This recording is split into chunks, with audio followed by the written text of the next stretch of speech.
கர்த்தருடைய பரிசுத்த நாமத்துக்கு மகிமை உண்டாகட்டும். ஆண்டவராகிய இயேசு கிறிஸ்துவின் நாமத்தினால உங்களை யாவரையும் வாழ்த்துகிறேன். கர்த்தருக்குள்ளாக உங்களை ஆசீர்வதிக்கிறேன். கர்த்தர் தாமே உங்கள் ஒவ்வொருவரையும் ஆசீர்வதித்து வழிநடத்துவாராக. பிரியமானவர்களே, இந்த நாளிலும் தியானத்திற்காக எடுத்துக்கொண்ட பரிசுத்த வேதாகமத்தினுடைய பகுதி 1 பேதுருவின் புஸ்தகம் 2ஆம் அதிகாரம் 12வது வசனத்தை நாம் தியானிக்க போகிறோம். 1 பேதுரு 2:12. பிரஜாதிகள் உங்களை அக்கிரமக்காரர் என்று விரோதமாய் பேசும் விஷயத்தில் அவர்களை உங்கள் நற்கிரியைகளைக் கண்டு அவற்றின் நிமித்தம் சந்திப்பின் நாளிலே தேவனை மகிமைப்படுத்தும்படி நீங்கள் அவர்களுக்குள்ளே நல் நடக்கையுள்ளவர்களாய் நடந்து கொள்ளுங்கள் என்று உங்களுக்கு புத்தி சொல்கிறேன் என்று அப்போஸ்தலனாகிய பேதுரு விதமாக எழுதுகிறார். பிரியமானவர்களே, ஒருவருக்கு மதுபானம் பழக்கம் கிடையாது. ஆனால் பிரபலமான ஒரு மதுபான கடையோடு இணைந்திருக்கின்ற பாரில் விற்கப்படும் சிக்கன் பக்கோடாவையும் கொத்து பரோட்டாவையும் மிகவும் விரும்பி சாப்பிடுவார். அங்கே உட்கார்ந்து சாப்பிடுகின்ற யாவருமே பொதுவாக மது அருந்த வருகின்றவர் தான். அவர்களின் நடுவில் இவரை பார்க்கும் சிலர் இவரையும் ஒரு குடிகாரராகவே பார்ப்பார்கள். யாராவது நீங்கள் மதுபானம் அருந்துவீர்களா என்று கேட்டால், சேச்சே, எனக்கு அந்த கெட்ட பழக்கெல்லாம் கிடையாது என்பார். ஆம், அவர் மதுபான பழக்கம் உடையவர் அல்ல. ஆனால் மதுபான கடையுடன் இணைந்த உணவகத்தில் சாப்பிடும் இவரை பார்க்கின்றவர்கள் அப்படி பார்ப்பதில் ஆச்சரியமில்லை. ஒருவர் நல்லவராக இருக்கலாம், எந்த குற்றம் குறையும் இல்லாதவராக இருக்கலாம், தவறேதும் செய்யாதவராக இருக்கலாம். ஆயினும் அவர் பிறர் பார்வையில் தவறாக தோன்ற முடியும். அது அவரை பார்க்கின்றவர்கள் சரியல்ல என்ற அர்த்தம் அல்ல. தான் சரியற்ற இருப்பது போல பார்க்கப்படும் வாய்ப்புகளை அவர் கவனிக்கவில்லை. தவறான சூழ்நிலையோடு உள்ள தொடர்பு அவரை சரியானவராக பார்க்க விடாமல் செய்கிறது என்பதை அவர் உணரவில்லை.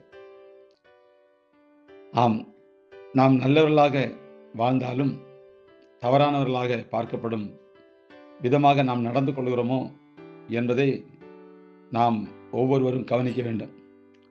மனிதர்கள் நாம் உள்ளத்தில் நல்லவர்களாக இருப்பதை பார்க்கும் கண்கள் இல்லாதவர்கள்.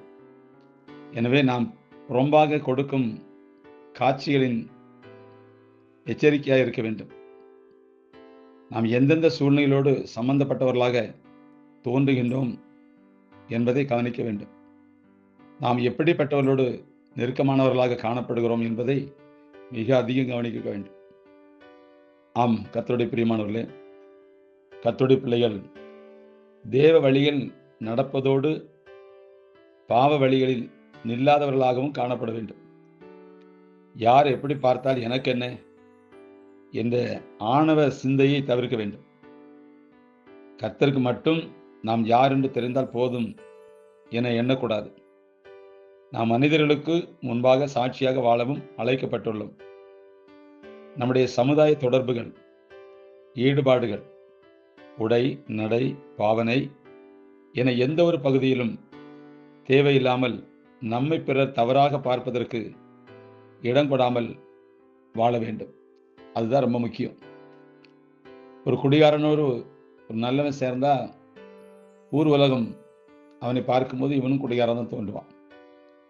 பார்க்கக்கூடாத இடத்துல தேவ பிள்ளைகளை உலக மனுஷர்கள் பார்க்கும்போது அவருடைய பார்வையில் இவனும் வித்தியாசமானவனாக காணப்படுவான். அப்போ நான் குடிக்கிறதெல்லாம் கிடையாது, எனக்கு அந்த பழக்கம் கிடையாது, இந்த பழக்கம் கிடையாது, நான் கர்த்தருக்கு முன்னாடி சரியாக இருக்கிறேன், அது போதும் அப்படின்னு நீ நினைக்கவும் கூடாது, பேசவும் கூடாது. எல்லாருக்கும் முன்பாக நாம் யோக்கியமானவர்களாக, உண்மையுள்ளவர்களாக, உத்தமனவர்களாக நாம் காணப்பட வேண்டும். தேவனுடைய நாமம் எந்த விதத்திலும் தூசிக்கும்படியாக நாம் நடக்கக்கூடாது. பிரஜாதிகள் நம்மை பார்த்து அக்கிரமக்காரன் என்று விரோதமாய் பேசாதபடிக்கு நாம் நம்முடைய நற்கிரியைகளை காண்பித்து இந்த உலகத்தில் தேவனுடைய நாமத்தை மகிமைப்படுத்தும்படியாக அவர்களுக்குள்ள ஒரு நல்ல நடக்கையுள்ளவர்களாக நடந்து கொள்ள வேண்டும். அவர்களைப் போல நாம் உடுக்க முடியாது, அவர்களைப் போல நான் பேசக்கூடாது, அவர்களைப் போல நான் நடக்கக்கூடாது. எனக்கும் இந்த உலகத்துக்கு ஒரு வித்தியாசம் வேணும். கிறிஸ்தவர்களுக்கும் மற்றவர்களுக்கும் வித்தியாசம் வேணும். நீ வித்தியாசமே தெரியலையே. எங்க வித்தியாசம் தெரியுது? வித்தியாசமே தெரியல.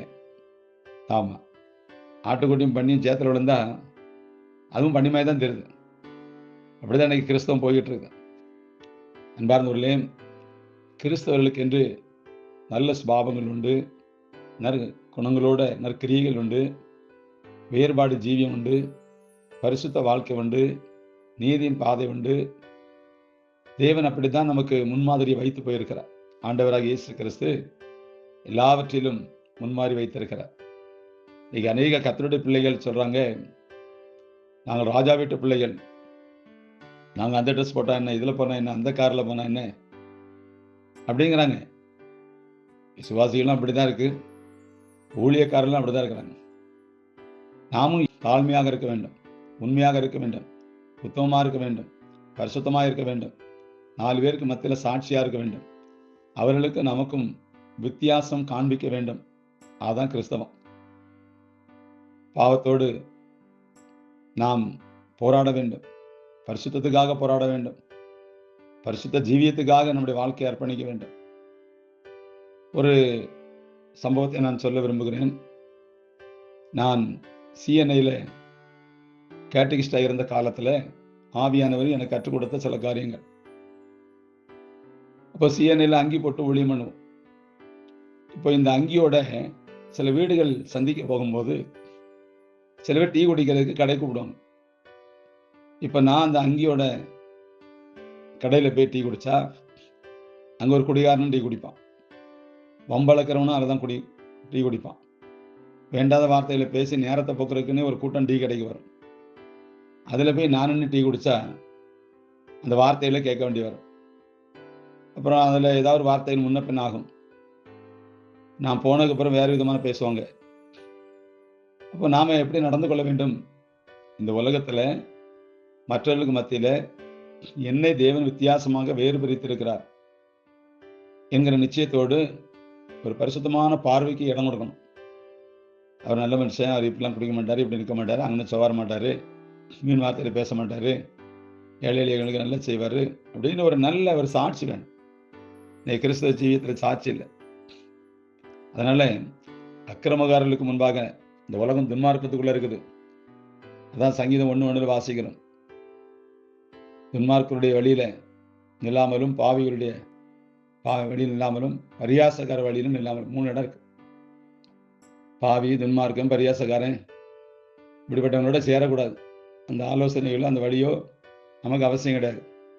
அதில் ஜாக்கிரதையாக இருக்கணும். அதனால நான் மதுபான கடைக்கு தானே போனேன், நான் பக்கோடா திங்க தானே போனேன், நான் புரோட்டா திங்க தானே போனேன் அப்படின்னு சொல்லக்கூடாது. போனது தான், வார்த்தை போனது தான், மற்றவங்க பேசுனது தான், நமக்கு வர அந்த பட்டம் கிடைக்கும். அதனால இந்த விஷயத்தில் எல்லா தெய்வ பிள்ளைகளும் ரொம்ப வித்தியாசமானவர்களாய், மற்றவர்களுக்கு மத்தியில் சாட்சியுள்ளவர்களாய் நாம் வாழ வேண்டும். அப்படிப்பட்ட ஒரு வாழ்க்கைக்கு ஒப்பு கொடுப்போம். தேவன் ஆசீர்வதிப்பார். தவறுகளின்றி வாழ்ந்திட கவனம் தேவை. தவறுகளின்றி வாழ்ந்திட கவனம் தேவை. தவறாக பார்க்கப்படாதிருக்க விவேகம் நமக்கு தேவை. மற்றவர்கள் நம்மை தவறாக பார்க்கப்படாதிருக்க நமக்கு விவேகம் தேவை. அதனால கவனமாக இந்த பூமியில கர்த்தருடைய பிள்ளைகளாக நாம் ஜீவிப்போம், கடைபிடிப்போம், கைக்கொள்ளுவோம். கர்த்தர் உங்களை ஆசீர்வதிப்பாராக. God bless you.